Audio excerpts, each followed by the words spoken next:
Слава Украине, привет всем от Полонского. Ребята, знаете, цепь, любая цепь, на разрыв настолько же прочна, насколько прочно ее самое слабое звено, потому что оно лопнет. И вот, к сожалению, в мировой политике на сегодняшний день самым слабым звеном являются Соединенные Штаты Америки. Точнее, их президент, который просто, ну, вот оцените сами очередную порцию кринжатины. У меня просто нет слов. Итак, он летит там из Саудовской Аравии, я так понял, в Эмираты, в самолете. По ходу американские журналисты задают ему вопросы. Я даже ничего не буду говорить, я просто вот зачитаю. Вопрос журналиста. Господин президент, вы разочарованы уровнем делегации, которую Россия направила в Турцию? Там даже нет офиса Путина. Ответ. Я ничего об этом не знаю и вообще ни в чем не разочарован. А вы кто и откуда? То есть он на журналиста сразу наезжает. BBC News. Опять Трамп. Я не разочарован. С чего бы мне быть разочарованным? Мы только что получили 4 триллиона долларов. А он спрашивает, разочарован ли я делегацией. Я ничего не знаю об этой делегации. Я даже не проверял. Слушайте, ничего не произойдет, пока мы с Путиным не сядем за один стол. Понимаете? И очевидно, он вообще не собирался ехать. Он собирался, но думал, что я тоже поеду. Он бы не поехал, если бы меня там не было. Хотите вы того или нет, но я не верю, что что-то произойдет, пока мы с ним не встретимся. Конец цитаты. Ну, для любого развитого, да и не совсем развитого человека, понятно, что человек, вот Трамп просто несет пургу. Ну, я не знаю даже, как это комментировать. Еще вчера он кричал Зеленскому, писал грозные твиты о том, что Украина должна поехать туда, что это крайне важно. Он что именно употреблял слово must, это должен, да, Украина должна туда поехать. И встретиться это настолько важно, это настолько эта делегация будет важна, и настолько все. Сегодня он о ней ничего не знает, ничего не слышал, ничего не видел. Тут же он, значит, вчера рассказывал, что он может, у него все расписано, но если Путин прилетит, он, конечно же, туда прилетит тоже, то есть если Путин поедет в Турцию, он тоже приедет в Турцию, потому что он там рядом находится, и несмотря на свою загруженность, он явится обязательно в Турцию. Сегодня он уже говорит, я вообще туда не собирался ехать.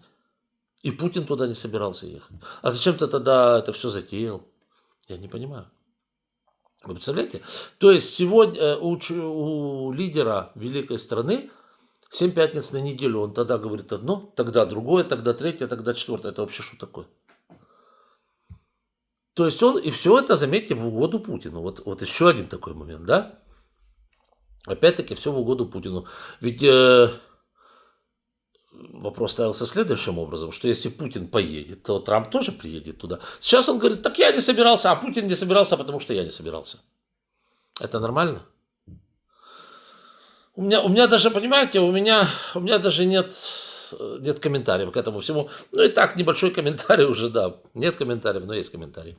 Вот эти 4 триллиона долларов. Нет там никаких 4 триллионов долларов, конечно. Это он наподписывал меморандумов будапештских меморандумов на сотрудничество с, скажите мне, с Саудией, с Катаром, с Эмиратами. В общей сложности, там и нет, по-моему, 4 триллионов, но это меморандум о том, что он собирается делать. По Будапештскому меморандуму они должны были все вместе защищать Украину. А он даже понятия не имеет. Дело даже не в том, что он понятия не имеет о российской делегации. Окей, он может чего-то не знать. Дело в том, что ему наплевать на состав российской делегации. Ему наплевать на то, что говорит российская делегация. Ему вообще наплевать на все, на то, что происходит на переговорах. Но при этом Будапештский меморандум американский президент подписывал. Понятно, да? А Украину он заставлял туда поехать, потому что мы должны туда ехать. Хотя Зеленский сразу говорил, что там ничего хорошего не будет. Ну вот, они прислали туда делегацию, состоящую из замов, министров, каких-то вообще шмендрики, какие-то вообще шлеперы какие-то туда поехали. Вообще непонятно кто, во главе с непонятно кем по фамилии Мединский. Фамилии остальных я даже не знаю, потому что их нет смысла засорять свою память каким-то мусором. То есть поехал неизвестно кто, неизвестно чего, продолжать продолжать, значит, то, что они там договаривались в Стамбуле в 22 году. А что не при Рюрике? При Рюрике тоже о чем там договаривались с печенегами и с половцами. Давай оттуда начнем. То есть больные люди. И еще интересно, что вот эта так называемая российская делегация, да, она заявила, что она полностью полномочна и, значит, вообще, значит, полностью может все делать, значит, компетентно и готова идти на компромиссы. Да, но обязательно нужно учитывать, что, значит, нужно устранить причины, которые привели к войне. Причина только одна, кстати, к их удовольствию или неудовольствию. Причина войны только одна. Это Путин и его политика бандитская. Больше тут других причин не находится. Интересно выступил президент Зеленский, кстати, на эту тему.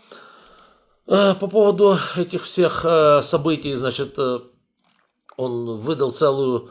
он много-много-много всего говорил. Понимаете, у Зеленского что же? Тоже такая ситуация. Он прекрасно видит, кто такой Трамп. Он прекрасно... Он же уже... Зеленский же он не идиот. Его товарищи, которые там вместе с ним, да, находятся, они сейчас раздельно, допустим, Зеленский в Анкаре, а все остальные в Анталии, вместе с НАТО, но все же умные люди, да, вокруг. Все понимают, идиотов там нет. Все понимают, что Трамп просто несет ахинею. Увы и ах, по-другому это оценить нельзя в политическом плане, да.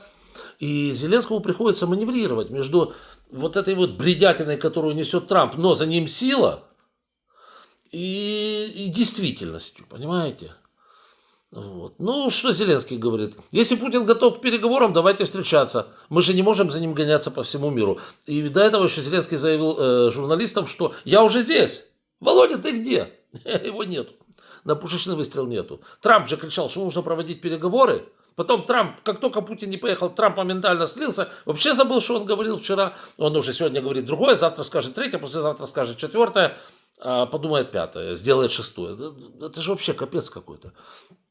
Дальше Зеленский говорит, сейчас Россия ясно показывает, что не хочет прекращать войну. Это очевидно и так, всем, кроме Трампа. Дальше. Что еще сказал Зеленский? Трамп посылает Рубио, здесь находится министр иностранных дел Турции, здесь находится Сибига, это наш министр иностранных дел. А где соответствующие люди из России? Это неуважение как к США, так и к Турции. То есть Зеленский пытается здесь хоть как-нибудь сыграть хотя бы на самоуважении Трампа, об которого Путин вытирает ноги раз за разом. Просто приходит, знаете, он в дерьмо где-то наступал, потом смотрит, стоит Трамп, подошел, вытер об него ноги, пошел дальше. А Трамп говорит, что это божья роса, это хорошо, это хороший запах и вообще парфюм. Это уже от себя. Вот и все. Также Зеленский добавил, что Россия проявляет личное неуважение. Вот это самое страшное для Трампа, когда к нему проявляет личное неуважение. Но он, когда надо, он просто это пропускает мимо ушей. Да? Вот ему надо, чтобы ему сказали несколько комплиментов, а когда кто-то говорит правду, пускай она суровая, он просто пропустит это мимо ушей и скажет, такого не было. Вы вообще откуда? Вы из BBC идите гуляйте. Да. Тут цитата Зеленского интересная. Я даже не говорю, что они нас не уважают, это и так очевидно. То есть они всех не уважают, русские. Они прислали делегацию, состоящую из парочки дворников, одного автомеханика и 2 уборщиц, да, и хотят, чтобы этой горе-делегации кто-то вел какие-то там о чем-то там переговоры. То есть, это бред, ребята. Это просто бред, и совершенно очевидно то, что никакого мира в ближайшем будущем расисты не планируют, разве что кто-то под них ляжет. А Трамп просто... Трамп, знаете что, он не следит за тем, что он говорит. То есть вот это тоже страшно. Потому что ему абсолютно... Да, и более того, ему абсолютно наплевать на то, что вот его кто-то поймает, на том, что вчера он говорил одно, сегодня другое, завтра третье. То есть это ему тоже все равно. Вот. И... что вам сказать? Еще один момент, да, просто чтобы понимать сегодняшнюю Америку, как это все работает у них. Даже не буду за этот самолет за 400 миллионов, за который, в любой другой стране, мне кажется, чувак, который взял бы такой самолет себе, а он его берет фактически он будет ему, потому что если все так пойдет, как оно сейчас идет, то он же перейдет к библиотеке Трампа, а это частная контора этого самого Трампа. То есть это не будет, как я понял, Air Force One на все время. То есть пока Трамп президент, он будет самолетом, значит, президента. А когда Трамп уже не будет президентом, там через 3,5 года, через сколько, вот, значит, он придет в библиотеке Трампа. Нормально? Это не взятка, да? Но не буду об этом сейчас. Директор национальной разведки США Тулси Габбард. Это вообще, ребята, я не рассказывал несколько раз. Это аут. За что она уволила 2 руководителей разведывательного совета? Знаете, за то, потому что они опубликовали анализ, в котором не подтверждается банды там Трен де Арагуа с властями Венесуэлы. А Трампу нужно было, чтобы подтвердилось. А разведчики ему дали объективную информацию, да, то есть они дали информацию, которая есть на самом деле. Вот эта банда, по крайней мере, на сегодняшний день, да, это банда, тут никто с этим не спорит, но на сегодняшний день связи с венесуэльским правительством не обнаружено. Они об этом и сказали. То есть так как это есть, потому что это работает разведка, они же не должны выдумывать что-то, и не должны что-то там говорить с потолка. Они говорят то, что есть.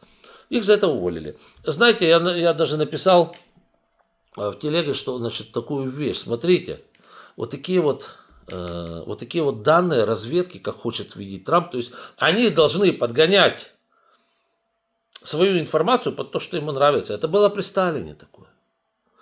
Скольких разведчиков расстреляли в свое время, там это был 39-й, 40-й, 41-й год, скольких разведчиков репрессировали за то, что они давали информацию не такую, как хочет слышать Сталин.